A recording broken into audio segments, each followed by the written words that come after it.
दोस्तों सुमित जब 3 साल बाद दुबई से कमाकर वापस लौटता है अपने घर को तो देखता है कि जहां पर मेरा घर था वहां पर जहां पत्नी रहा करती थी वहां पर तो कोई और ही रह रहा है। दोस्तों इसके तो देखकर होश उड़ जाते हैं और उन लोगों से पूछता है कि यहां पर मेरी पत्नी संध्या रहा करती थी वो कहाँ चली गई। तो वो कहते हैं कि हम लोग तो 2-2.5 साल से यहाँ रह रहे हैं, यहाँ पर कोई भी संध्या नाम की लड़की नहीं रहती है और मैं लोग किसी संध्या नाम की लड़की को नहीं जानता हूँ। दोस्तों वो सुमित जो लड़का होता है वो परेशान होकर फिर रूम मालिक के पास जाता है और रूम मालिक से पूछता है कि आखिर मैंने यहाँ पर संध्या नाम की लड़की को इस रूम पर छोड़ कर गया था, आखिर वो कहाँ है। दोस्तों फिर रूम मालिक कहता है कि देखो बेटा, वो लगभग 6 महीने बाद तुम्हारे जाने के बाद वो यहाँ से लगभग करीब 2.5 साल पहले ही यहाँ से जा चुकी है अपना रूम बोरिया बिस्तर खाली करके। दोस्तों जब इतना सुनता है सुमित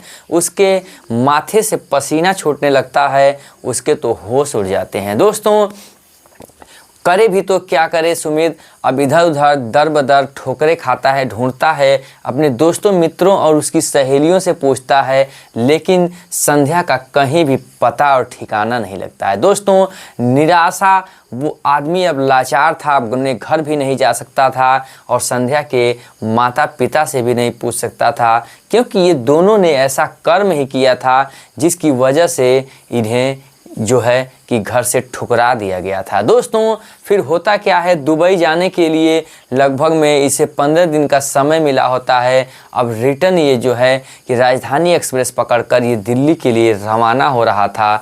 दोस्तों तभी स्टेशन पर देखता है कि एक महिला जो है नमकीन और चने बेच रही है। दोस्तों और जैसे ही उसकी आवाज़ सुनता है वो उसकी तरफ बढ़ता है, क्योंकि उसे आवाज़ जो है वो जानी पहचानी सी लग रही है। दोस्तों जैसे उसके पास जाता है, देखता है जब इस लड़की को, तो सुमित के माथे से पसीना छूट जाता है, मानो कि उसके ऊपर एक पहाड़ का बांध टूट गया हो। दोस्तों उसकी आंसुओं की धार चलने लगती है, उधर संध्या के भी आंखों से आंसुओं की धार बहने लगती है।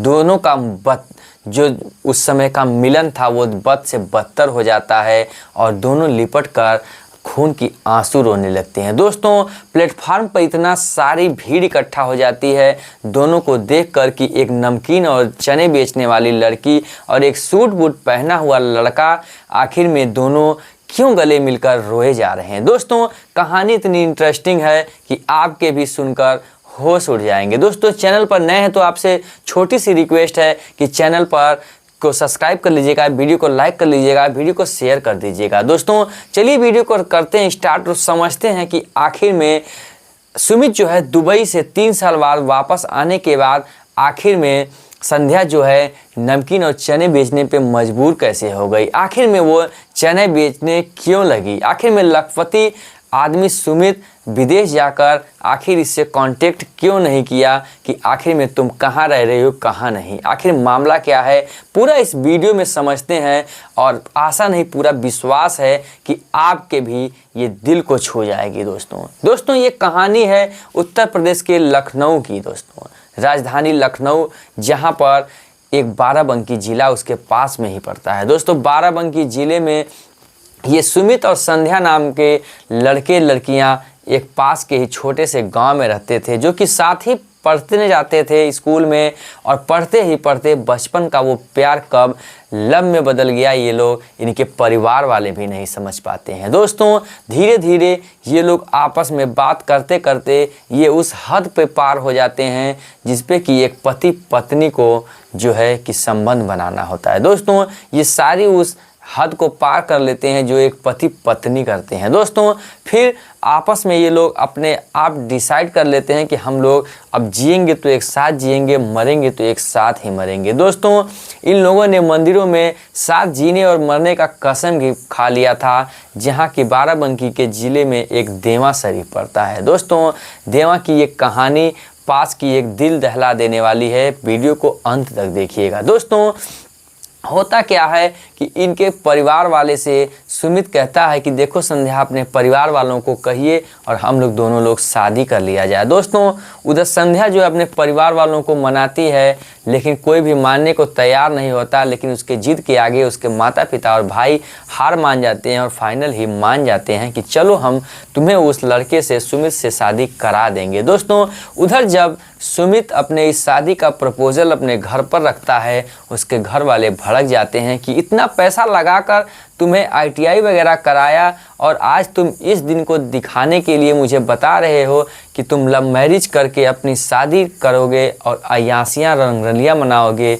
अब कमाने खाने का दिन आया तो तुम ये करोगे। उसके पिता गुस्सा होते हैं और डंडों से पीटते हैं और गाली गलौज भी देते हैं, तो ये गुस्से में घर से भाग जाता है। दोस्तों फिर फाइनल ही अपना डिसीजन ले लेता है कि अब हम लोग जिएंगे मरेंगे साथ और अब यहाँ से हम लोग भाग चलेंगे। दोस्तों दोनों लोग अपने उसी मंदिर में कसम खाते हैं देवा के, और वहाँ से जो है पति पत्नी के रूप में आशीर्वाद लेके उसी देवा शरीफ के उस मंदिर से वो लोग लखनऊ के लिए रवाना हो जाते हैं। दोस्तों लखनऊ में जाकर वहाँ पर जो है एक किराए का रूम लेकर वहीं रहने लगते हैं और एक छोटे सी जॉब करने लगते हैं। दोस्तों उधर जो है कि उसके ITI के थ्रू जब कंपनी आई होती है, इस पे उसकी CV लग जाती है जो कि विदेश के लिए, तो वहाँ से विदेश से फ़ोन आता है कि देखो सुमित, अगर तुम इस कंपनी में आना चाहो, 1 साल का वर्क है शटडाउन का, तुम्हें जो है कि इंडियन सैलरी के 3 गुना सैलरी आपको दिया जाएगा, अर्थात 20,000 के 3 गुना 60,000 आपको दिया जाएगा। आप जो है कि काम कर सकते हो टेक्निकल का। उधर जो नई अभी शादी करके सुमित अपनी संध्या के साथ रंगरलिया मना रहा था, अय्यासी कर रहा था, एंजॉय कर रहा था, उस प्रपोजल को वो ठुकरा देता है। दोस्तों ठुकराने के बाद फिर उन लोगों का दिन जो है कि नॉर्मल कहीं एक अपना जो पार्ट टाइम जॉब करता है उनके दिन चल रहे थे। लगभग जेब में भी 10, 20, 50 हज़ार रुपये थे। धीरे धीरे 6 महीने तक चलता है और धीरे धीरे अब गरीबी आने लगती है। प्यार का वो भूत भी उतरने लगा था, प्यार की वो जो उनकी गहराइयाँ थी वो भी कम होने लगी थी, क्योंकि अब ज़रूरतमंद की चीज़ें अब नहीं मिल रही थी। दोस्तों धीरे धीरे पैसा जब कम होने लगता है तो प्यार ऑटोमेटिक कम होने लगता है। दोस्तों एक दिन अचानक ऐसा ही होता है कि वहाँ से दुबई से अचानक फिर फ़ोन आता है एक दूसरी कंपनी का, और वो ऑफ़र देती है सुमित को कि तुम्हें इंडियन जो है कि सैलरी से 6 गुना पैसा हम देंगे तुम अगर मेरी कंपनी में आ जाओ। दोस्तों फिर संध्या और सुमित आपस में बात करते हैं कि देखो हम लोगों के पास कोई निजी घर भी नहीं है, निजी हम लोग हिसाब से रह नहीं पा रहे हैं, आखिर ज़िंदगी कैसे कटेगी। ऐसा करो सुमित, संध्या कहती है तुम दुबई के लिए जाओ और 2 ही साल की तो साल भर की बात है, काम करना और फिर आना, नया सा एक फ्लैट लेंगे और अच्छे से अपने निजी घर में रहने लगेंगे, कोई अच्छा सा एक बिजनेस चालू कर लेंगे। दोस्तों इसी मतलब इनके दोनों के बात विचार पर वो दुबई जाने के लिए राज़ी हो जाता है और दुबई के लिए वो रवाना हो जाता है। दोस्तों इधर उसे 4-6 महीने का भोजन के लिए कुछ पैसे भी दे जाता है, मोबाइल से उनका कांटेक्ट भी रहता है, और वो दुबई जब पहुंच जाता है वहां पर कुछ दिन तक काम करता है। उसके बाद फिर उसके साथ फ्रॉड हो जाता है, जिसकी वजह से उसके मोबाइल वगैरह सारे जो है बिक जाते हैं और वो एक रोड पर आ जाता है। दोस्तों इधर संध्या जो होती है कई बार फ़ोन मिलाते मिलाते उसका फ़ोन स्विच ऑफ जाने लगता है। अब ये धीरे धीरे इसके मन में भी शंका आ जाता है कि लगता है सुमित ने मुझे ठुकरा दिया, क्योंकि अब वहाँ जाकर 6 गुने पैसे कमाने लगा। अब तो उसे बहुत सारी लड़कियाँ मिलेंगी, बहुत सारे लोग मिलेंगे, अब मेरा उसके ज़िंदगी में क्या काम। दोस्तों उधर सुमित जो था मजबूरन में जो है कि इसे कांटेक्ट नहीं कर पा रहा था और उसके पास फ़ोन नहीं था। दोस्तों अब कमाता उसके बाद ही तो फ़ोन लेकर किसी से कांटेक्ट कर पाता, लेकिन इधर क्या हुआ कि इसके पास पैसों की मजबूरी की वजह से धीरे धीरे इसका फ़ोन भी बिक जाता है और सिम भी उसके जेब में पड़ जाती है और धीरे धीरे सारे पैसों को ये खा जाती है। दोस्तों उधर जो है सुमित भी लाचार था, रोडों पे घूम रहा था, अपने पेट पालन के लिए भी अपने पैसे नहीं निकाल पा रहा था। तभी एक जो सुमित था वो इतना हैंडसम है और इतना अच्छा और बेहतर लुक का था कि क्यों ना कोई लड़की देखकर ही इसे मोहित हो जाए और इसे पहली ही नज़र में इसे प्यार हो जाए। दोस्तों एक इंडियन गर्ल थी जो इलाहाबाद की रहने वाली थी और दुबई में जाकर अपने फैमिली के साथ रह रही थी। वो इंडियन थी, देखती है सुमित को तो इसके मतलब सोच के ही उसके मन बहल जाते हैं। दोस्तों इसे पास बुलाते हैं, उसकी सारी बातें सुनती है तो कहती है ठीक है, मैं तुझे अपनी कंपनी में लगवा दूंगा, जॉब भी दिलवा दूंगा अगर तुम मेरे साथ चलो। तो दोस्तों ये तैयार हो जाता है, जाता है और जॉब इसकी लग जाती है। धीरे धीरे 1-2 महीने बाद जब फ़ोन खरीद लेता है, उसके बाद कांटेक्ट करता है, संध्या से कांटेक्ट भी नहीं होता है उधर। दोस्तों वो भी घबरा जाता है, लगता है कोई बात हो गया, लेकिन करे भी तो क्या करे। संध्या जो थी वो उससे कांटेक्ट नहीं कर पा रही थी, उधर सुमित जो है इससे नहीं कांटेक्ट कर पा रहा था। और वो जो लड़की थी उसका नाम निधि बताया जाता है, वो जो थी धीरे धीरे सुमित से को चाहने लगी थी, लेकिन सुमित से कहती नहीं थी। वो अपने कंपनी में जॉब लगवाकर उसके साथ ही आती थी, जाती थी, अपने पिता से परमिशन ले लेती थी, इधर उधर एंजॉय भी करने जाया करती थी। सुमित उधर बता नहीं पा रहा था क्योंकि सोच रहा था अगर मैं कह दूंगा तो ये मुझे कंपनी से बाहर करवा देगी और मुझे यहाँ पर कोई जॉब भी नहीं लगेगी। दोस्तों धीरे धीरे उसका दोस्ती जो है अब धीरे धीरे प्यार में बदल रहा था और धीरे धीरे उसे भी प्यार हो जाता है। एक दिन होता क्या है दोस्तों, जो निधि होती है वो सुमित को प्रपोज कर देती है और कहती है कि मैं तुझसे प्यार करती हूँ और तुम्हें साथ जीने के लिए, साथ मरने के लिए मैं तुम्हें अपनाने के लिए तैयार हूँ, तुम क्या कहते हो। दोस्तों सुमित की आंखें भर आती हैं, सुमित की आंखों से आंसू आने लगते हैं। दोस्तों इतने में वो जो निधि होती है कहती है कि आखिर में तुम्हारे आंखों से आंसू क्यों आ रहे हैं, ये तो खुशी की बात है। मैं इतनी रईस और इतनी प्रॉपर्टी वाली लड़की जो कि मेरे घर में कोई नहीं है, मैं इस सब की मालिक हूँ। तुम्हें तो खुश होना चाहिए कि मैं इतनी जायदाद की मालकिन हूँ और तू मालिक बनने जा रहा है। दोस्तों कहता है वो बात तो सही है, लेकिन मैं कहूँ तो अपने दिल की बात कैसे कहूँ, क्योंकि एक तरफ जो है कि कांटे हैं, एक तरफ समंदर है। अगर दोनों तरफ मैं जाता हूँ तो दोनों तरफ ही मेरा नुकसान है। दोस्तों फिर वो कहती है नहीं तुम बताओ, मैं तुम्हारे दुख दर्द को समझ सकती हूँ। दोस्तों फिर वो बताता है कि मेरी शादी पहले इस हिसाब से हो चुकी है, मैं लोग घर से भागकर, और मेरी पत्नी जो है वो लखनऊ शहर के इस जगह में रहती है और मैं वहाँ से इस काम के लिए आया था। वो सारी प्रक्रिया बताता है। उसके बाद जो निधि होती है उसके भी आंखें नम होती हैं, लेकिन वो एक इंडियन लड़की थी, उसे भी एक इंडियन लड़की पर दया आ जाता है और कहती है ठीक है, हम तुम्हें सारी व्यवस्थाएं करता हूँ, जाओ, अगर तुम्हें वो मिलती है तो उसे भी यहीं लेके आना। दोस्तों वो समझ जाती है कि हो सकता है कि वो वहाँ पर ना हो, लेकिन एक चांस देती है। लेकिन अगर नहीं मिलती है वो लड़की तो तुम्हें मेरे साथ शादी करना पड़ेगा। कहता है ठीक है, लेकिन फिर वहाँ से वो फ़्लाइट टिकट वगैरह दिलाती है और ये आता है यहाँ ढूंढने के लिए। दर दर ठोकरें खाता है, 50 जगह पूछता है, लेकिन कहीं भी उसका पता नहीं लगता है।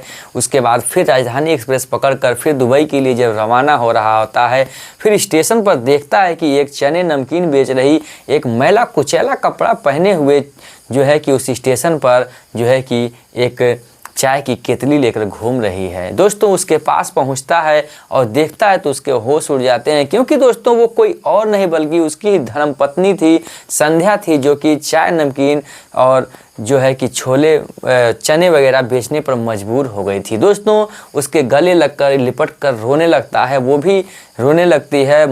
मामला इतना बद से बदतर हो जाता है कि स्टेशन पर पूरी भीड़ जमा हो जाती है। दोस्तों फिर करता भी क्या, उसको फिर अच्छे से कपड़े पहनाता है और सारी बातें बताता है। उसके बाद उसी राजधानी एक्सप्रेस से फिर उसे लेकर दिल्ली जाता है। एयरपोर्ट से फिर उसकी फ़्लाइट होती है और वो दुबई चला जाता है। दोस्तों वहाँ जाने के बाद निधि देखती है, उसे खुश होती है और दोनों का रहने का बंदोबस्त कर देती है और सारी बातें बताती है। और इधर सुमित भी बताता है कि देखो मैं जो हूँ इन्हीं की बदौलत यहाँ पर ज़िंदगी मेरी बची है और नहीं तो मेरा कोई वजूद नहीं था। दोस्तों वो खुशी खुशी रहने लगते हैं। अचानक एक दिन ऐसा हादसा होता है कि उसके किचन में हुई उसका जो है कि सिलेंडर जो है वो ब्लास्ट हो जाता है, जिसकी वजह से उसकी जो पत्नी संध्या है उसकी मौत हो जाती है। दोस्तों सुमित की भी आंखें इतनी नम थी कि वो भी सोचकर बहुत ही बेचारा घबरा ही रहा था कि मेरी धर्मपत्नी की मृत्यु हो गई। दोस्तों उसके बाद होता क्या है, उसकी कंपनी में जॉब करते करते फिर कुछ दिन और बीतता है। फिर लास्ट में जो है कि निधि को देखा नहीं जाता है। सुमित की वो मायूसी और उसकी प्यार भरी ज़िंदगी में मायूसी को दोस्तों फिर उसे एक बार फिर कहती है कि देखिए अगर अब भी चाहिए तो मेरे साथ ज़िंदगी में आप आ जाओ, मैं तुम्हारी धर्मपत्नी बनने के लिए तैयार हूँ। दोस्तों फिर करता भी क्या सुमित, फिर उससे शादी अपना वहीं पे करता है और उसी कंपनी में सेटल हो जाता है और निधि और सुमित दोनों हंसी खुशी ज़िंदगी अपना बिताने लगते हैं। दोस्तों भगवान की चाह से उसे भी एक संतान की प्राप्ति होती है और खुशियों की जो है कि एक बहार आ जाती है उनके घर में और वो लोग हंसी खुशी उसी ज़िंदगी में जीने लगते हैं। दोस्तों हमारी वीडियो बनाने का मकसद ये नहीं है कि आपको किसी चीज़ का बढ़ावा देना। दोस्तों मेरे वीडियो बनाने का मकसद ये है कि दोस्तों अपने माता पिता और अपने घर वाले की मर्ज़ी से ही शादी करें, अपने फ्यूचर को अपने परिवार के फ्यूचर के साथ ही रहें। क्योंकि दोस्तों जो है कि इन दोनों ने अपने माता पिता के जो है कि राय के बिना अपनी ज़िंदगी को बसाया, इसलिए जो है कि संध्या को दर दर ठोकरें खानी पड़ी, चाहे नमकीन बेचनी पड़ी और लास्ट में उसने अपने ज़िंदगी में वापस भी गई तो उसे मौत का ही सामना करना पड़ा। दोस्तों इसलिए कहा जाता है कि कभी भी अपने बड़े बुजुर्गों की सलाह लेकर ही काम करना चाहिए। दोस्तों आशा करता हूं कि कहानी आपको बहुत ही अच्छी लगी होगी। फिर मिलेंगे ऐसे ही इंटरेस्टिंग और इमोशनल कहानी को लेकर। तब तक के लिए जय हिंद, जय भारत, वंदे मातरम।